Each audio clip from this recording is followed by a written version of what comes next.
So today's talk is the fourth talk in this short little series that I'm doing on Buddhist morality.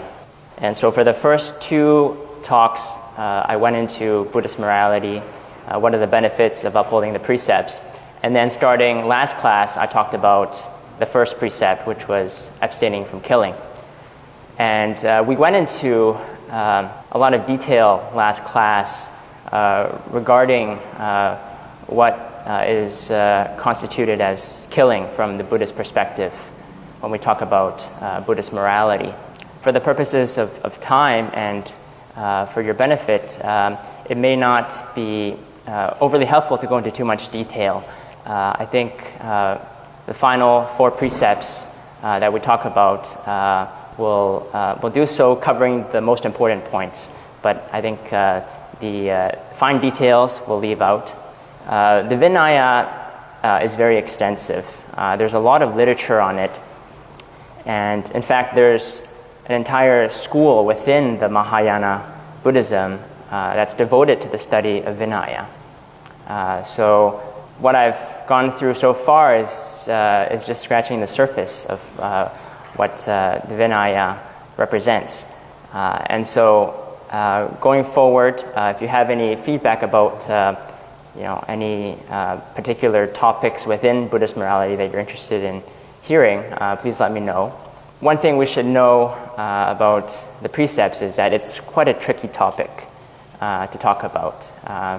The reason being because a lot of the things that we are told to abstain from doing, abstaining from killing obviously humans, but even animals and other sentient beings, they run counter to our deep-seated habits and tendencies. We live in a society and culture that promotes meat eating, promotes sex and violence through the media, through movies, through the internet.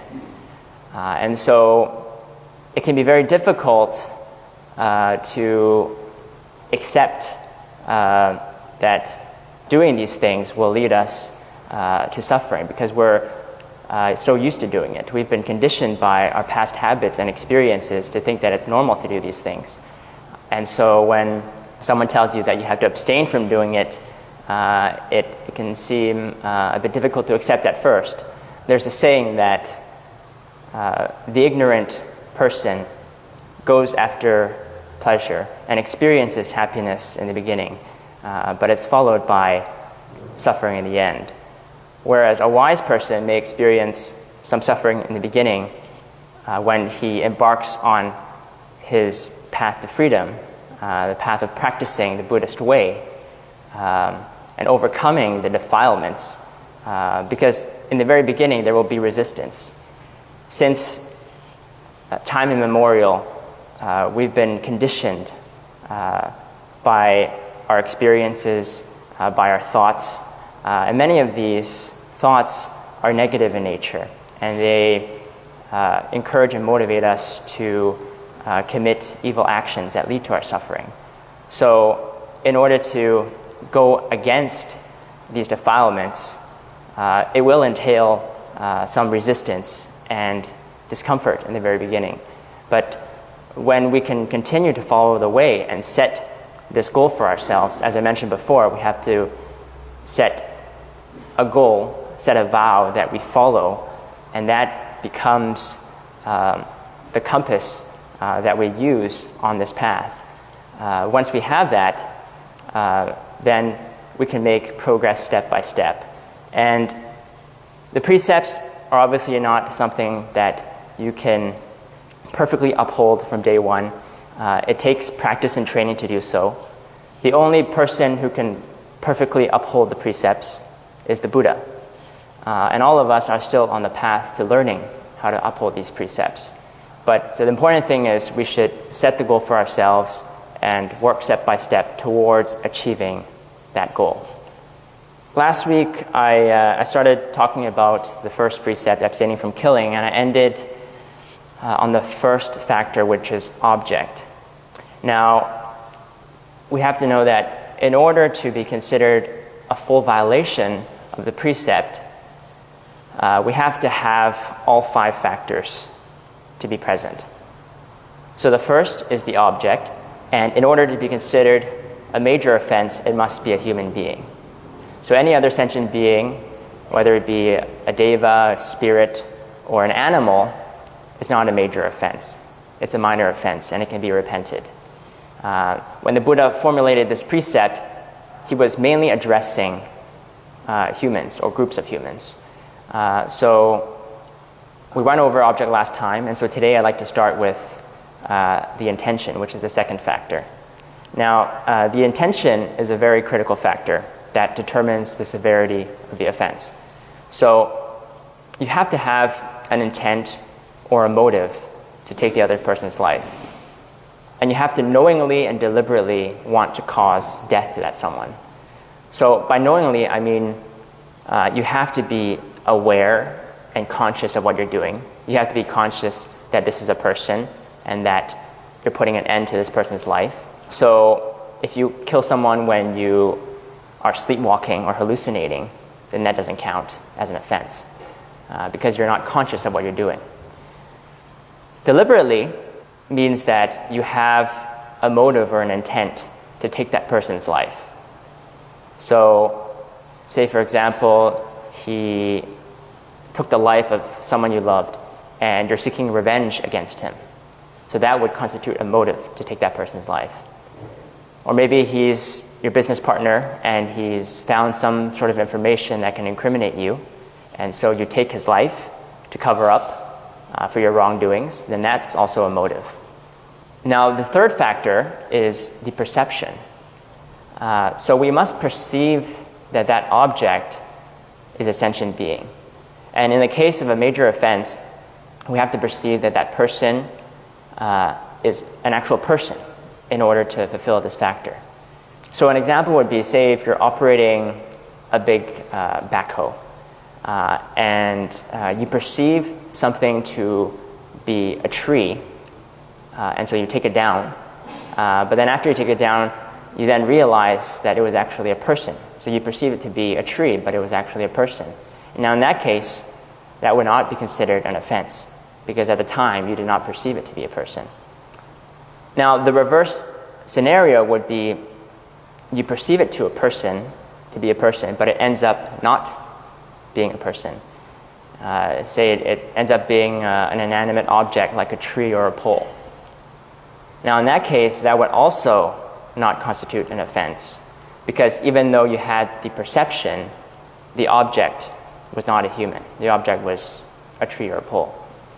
And so that would not be considered an offense. Now the fourth factor is effort. So effort refers to all the actions that we take to cause somebody's death. So just having the thought of killing someone is not enough to make it a serious offense. But you have to carry out the act of killing, say through using weapons, drugs, poison, or setting a trap for someone. You have to carry out the activity of killing that person in order to fulfill this factor. And finally, we have the result. And in the result, the life faculty of the sentient being has to be cut off as a result of one's act.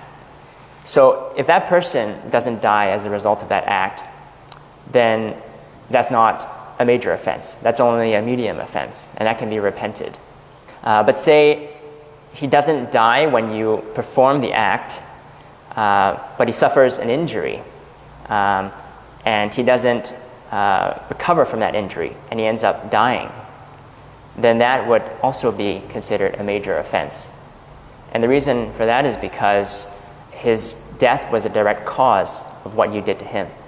So even when he didn't die at the time that you performed the act and he died at a subsequent time, that would still be considered a major offense. So that covers all 5 factors. And all 5 of these factors have to be present to constitute a major offense. If any one of these factors is missing, then that would be considered a medium or a low offense, which can be repented. Now let's talk about some of the exceptions. So with every precept, there are exceptions or cases in which if you perform the act in a certain way with a certain attitude, then that would not be considered a violation. And so the first is killing without the intent or knowing. So not having a motive to kill that person. So anything accidental would fall under this category of being an exception. If you're not conscious or aware that this is a person, then that's also under this category. And the second is killing while in a state of hysteria. So losing all control of your mental faculties, being in a state that's characterized by uncontrollable physical and emotional outbursts, not being able to control yourself and refrain yourself from doing things that you normally would not do. And in the Buddhist literature, there's a certain standard that they set for someone being in a state of hysteria. And so the standard is seeing excrement, you reach for it like it's fragrant sandalwood, or seeing fire, you reach for it like it's gold.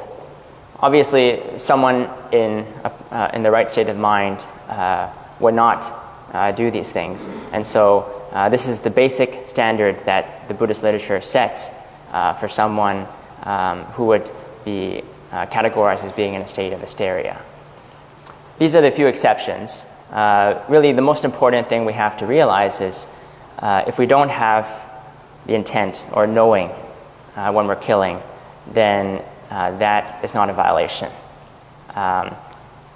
But we should be aware that even though it doesn't constitute a violation of the precept, we still have to be subject to the law of causality. There's still cause and effect that we have to deal with. Last time I brought up examples of taking the lives of animals. A lot of times we're not aware that we take their lives because they're so small and because we easily overlook and neglect these things. And so we have to understand that even though that we might not be violating this particular precept if we don't have the intention to take their lives, but we still have to be careful and aware of these things because there's still the law of cause and effect. There's still certain karma that we have to deal with in the act of killing, even if it's unintentional. So say, for example, you take the life of an animal by accident. The problem that lies in this is even though you don't have the intention, the animal obviously does not want its life to be prematurely ended. And so it's really the animal that won't let you go. It's not that you violated any precept, but the animal won't let you go. And so you have to pay back the karma in some way or another, in some fashion. And so, perhaps you might step on an insect, and in the future that insect might be reborn as your boss, let's say, in your workplace. And so if their boss is always being difficult on you, causing you problems, then really you shouldn't be blaming anyone because it's very likely that you caused difficulty on him in your previous life when you stepped on him. So things like that. I mean, obviously there's no serious consequence associated with accidentally taking the life of a sentient being, but we should still be mindful of these things because we don't want it to impede our path of cultivation. If we're always being met with conditions that are not conducive to our practice, then that can be an impediment. So under all circumstances, we should exercise caution when we try to uphold this precept well. Regarding eating meats, if you take the precept of abstaining from killing, you can still eat meat, but there are certain conditions that have to be fulfilled. So you can't see, hear, or suspect that the meat or the animal is being killed for you. And so you can eat frozen meat. You can go to the supermarket and buy frozen fish, frozen pork, chicken. There's no problem with that. But you can't take the life of any live animal. So you go into a supermarket and picking which fish you want from a tank of live fish would not be acceptable, and that would still be a violation. But because it's an animal, it would be considered a low offense, so it's still repentable. What I'd like to talk about next is what are the sort of consequences that we have to face by failing to uphold this precept. Now, one of the major consequences if we commit any one of the major offenses, so if we take the life of a human intentionally, is facing the consequence of possibly falling into the three evil realms. So that would be the animal realm, the ghost realm, or the hell realms. And if you read the Kshitigarbha Sutra, it goes into detail about a lot of the retributions that you face by breaking the precepts, by taking the lives of sentient beings, by stealing other people's things, stealing things from the three jewels, the Buddha, Dharma, and Sangha. We should definitely not violate that major offense because it could potentially lead to a lot of suffering in these three evil realms. Short lifespan, that's another potential consequence. If we prematurely end someone else's life, then by the law of cause and effect, our life will also be cut short. And so people who have a short-lived lifespan in this life might be an indication that in their previous lives they did not uphold this precept well. Sickness and disease. And that's another potential retribution. There are cases when someone is always sick, that they're always dealing with a chronic condition. No matter what kind of medication they take, they can't get better. In those situations, that would be an indication that in the previous lifetime, they did not uphold this precept well. And so, what are some of the benefits of upholding this precept? The first is rebirth in the human or heavenly realms up to enlightenment. So as I mentioned before, if you want to be reborn in the human realm, you have to at least uphold one precept well. Heavenly realm, you have to practice what we call the 10 virtues. So that includes all of the 5 precepts. And so really, upholding the precepts is the basis for you in your cultivation of the path towards higher realms of existence, towards the heavenly realm, towards the form and the formless realms, and ultimately to the level of enlightenment. No sickness or disease. So if we can uphold this precept well, we will be healthy. We won't have any major sicknesses or chronic conditions that will prematurely put an end to our lives. And as a matter of fact, the Buddha had 2 disciples that were especially well known for their long life and good health. The first disciple, his name was Bakula. Bakula became ordained when he was 80 years old, and he was famous for achieving arahatship only 8 days after he became ordained. And he ended up living until he was 120 years old. And the second disciple was, I'm sure you've all heard of his name, Ananda. Ananda lived until he was 120 years old as well. And these 2 disciples were famous for their good health and for their long lives. And the reason was because they had spent countless lifetimes upholding this precept impeccably. They would not even take the life of a small sentient being like an insect or a small animal. And according to tradition, it was told that Bakula and Ananda never experienced one day of sickness in their lives. So we can see that there are immeasurable merits from upholding this precept well, one of which is having no sickness or disease. The other is no nightmares and restful sleep.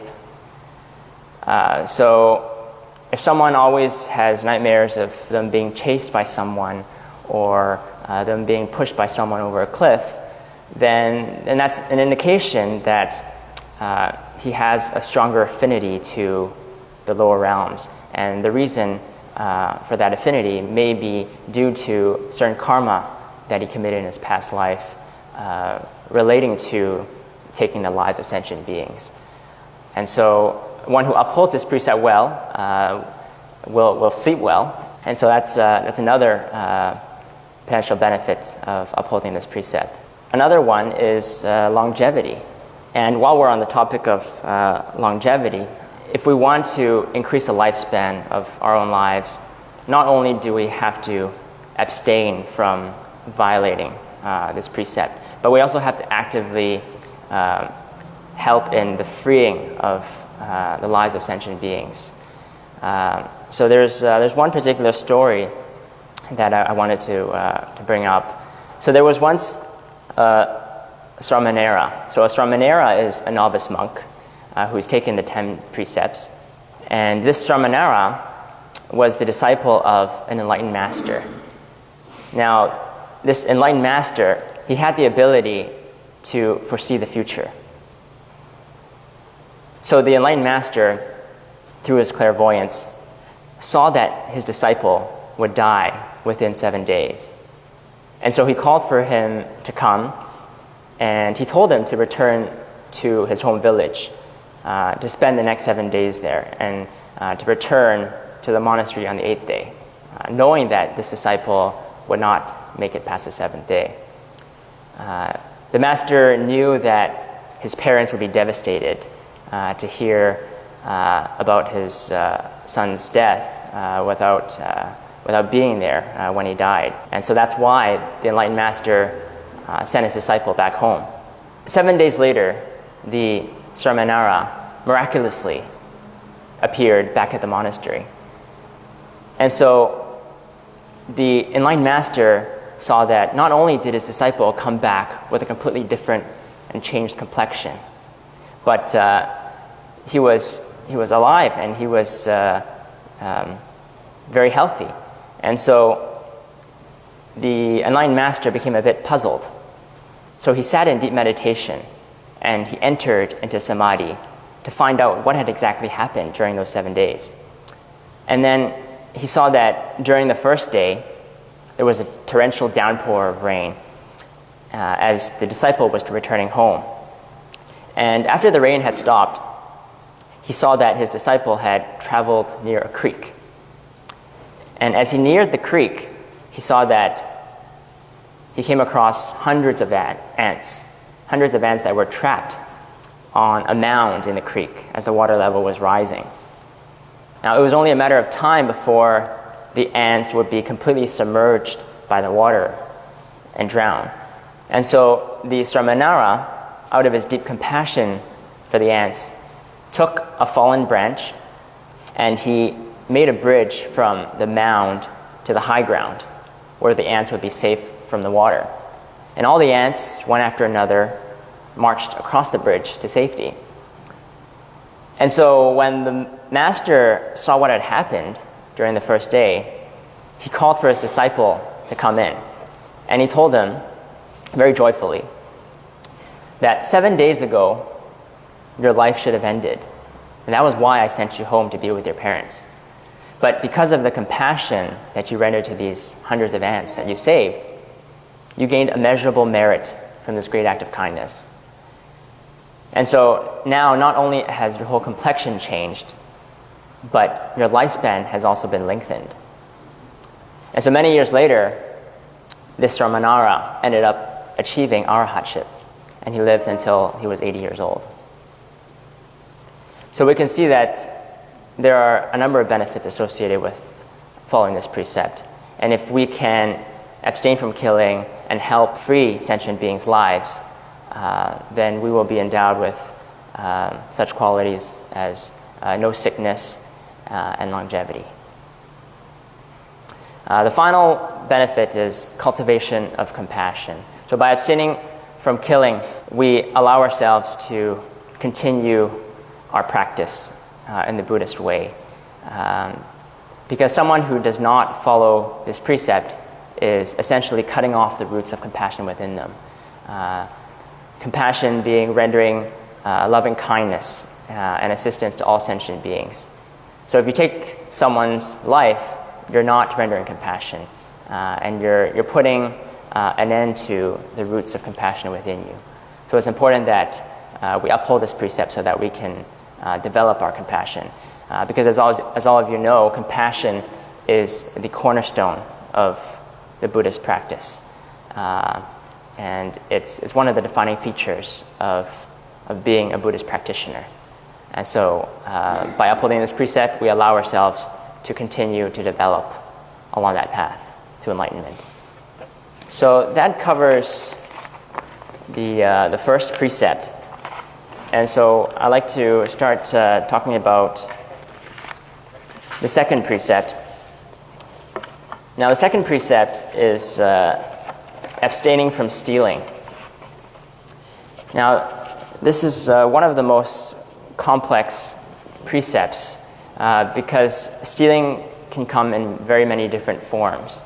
And there are a lot of subtleties within stealing that many of us overlook on a regular basis. And so I'd like to talk about some of these scenarios and cases in more detail.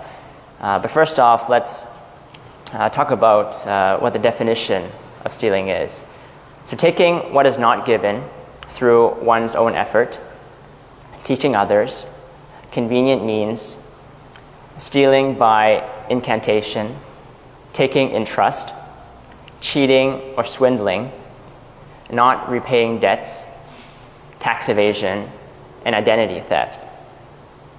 So the first is stealing through one's own effort.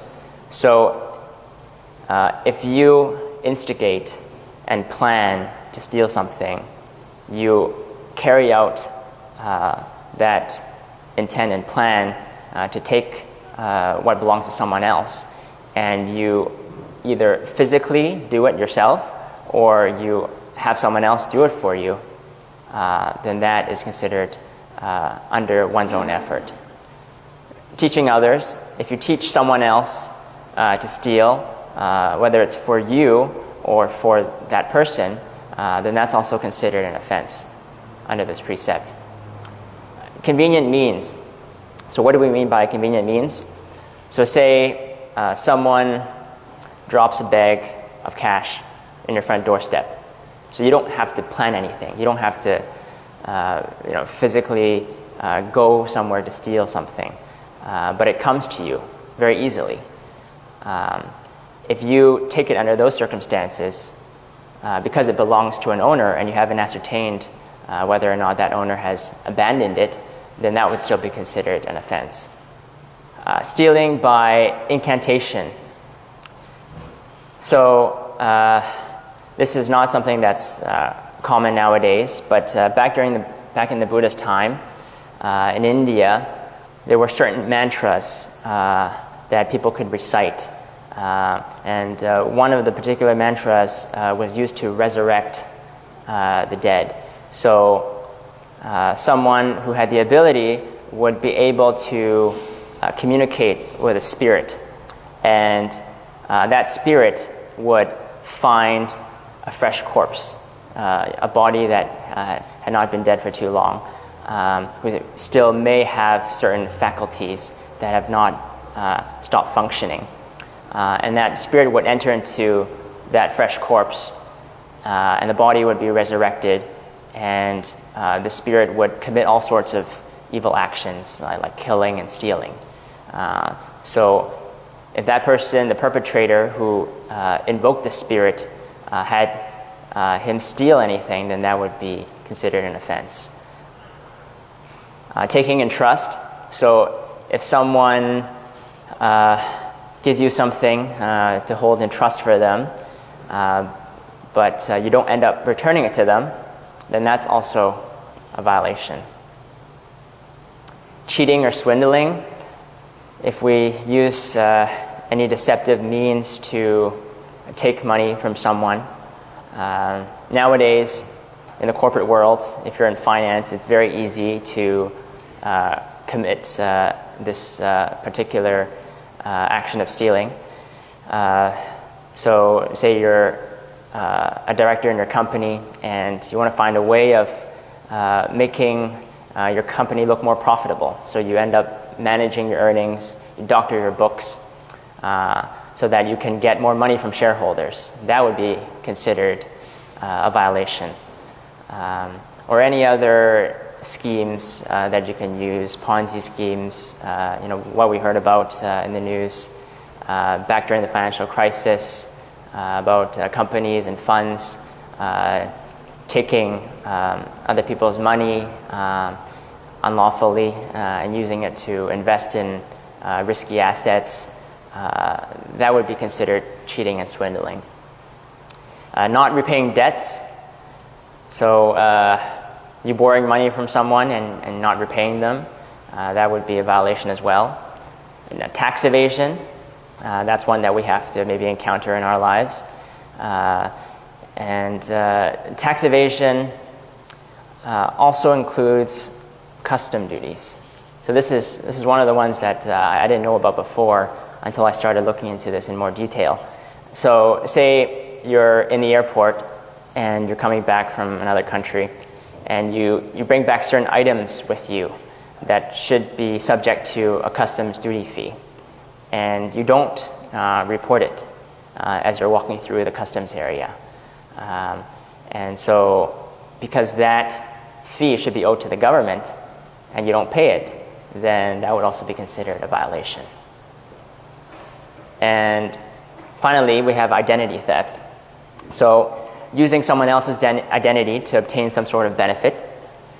So stealing someone's credit card and using it to buy something. It also includes, say, using someone else's membership card to get a discount on something, or using someone else's software to subscription and downloading it for your own personal use. That would be considered all under the category of identity theft.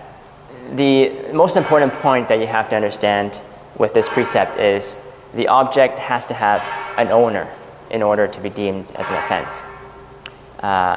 And in the case of a major offense, that owner has to be a human or a group of human beings. So anything that's been abandoned or discarded by that owner is not considered a violation. And so it wouldn't be considered stealing in this case. Probably won't have enough time to get into this today, but next time I'd like to go over the factors. So just like the first precept, there are 5 factors with this precept, and all 5 factors have to be fulfilled in order to violate this precept. And we'll go into this in detail next week, and hopefully we can finish off the series within the next 2 talks.